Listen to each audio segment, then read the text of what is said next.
Speaker, Professor Julius Ihonvbere, representing the good people of Owan Federal Constituency, Edo State. You see, we do not really place value on education in Nigeria.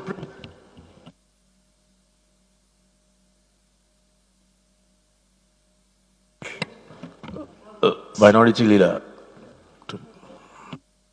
Okay. Mr. Speaker, if we really valued education and the implications of a sound educational system for national growth and development, we will not be behaving the way we are behaving. Sir, the universities we are talking about, the libraries, the best of the library is at least 5 to 10 years behind in the relevant literature. The laboratories, nothing to write home about. Academic journals have disappeared completely. ASU does not just embark on a strike. As a former secretary of ASU and chairman of ASU, I can speak authoritatively that there are several processes of consultation, both with government and with branches, before a decision is reached on whether to go on strike or not. And I believe that before ASU took this decision, there are 3 outstanding agreements signed by the federal government and not implemented.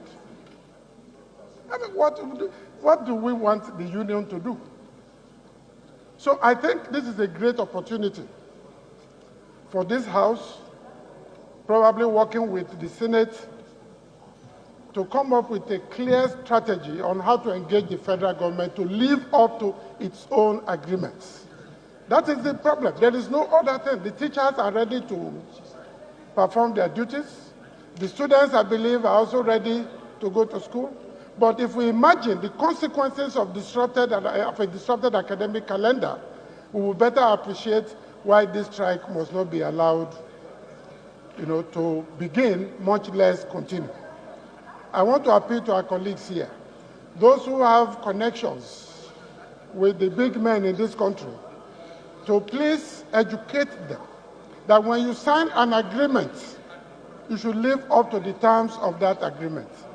ASU is doing the right thing in calling a strike, but mainly to call the attention of Nigerians to what the federal government is doing.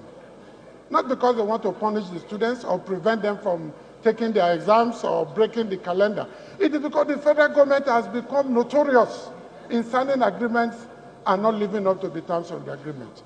Mr. Speaker, honorable colleagues, I want to appeal that this must be taken very seriously. This is an opportunity to find a once and for all solution to the problem of strikes in our universities. If you see the quality of products of these universities because of disruption of the calendar, you will understand why it is very important. Because the kind of people, the kinds of students we are producing, graduates, will become worse than Boko Haram in the near future. Because they are good at almost nothing.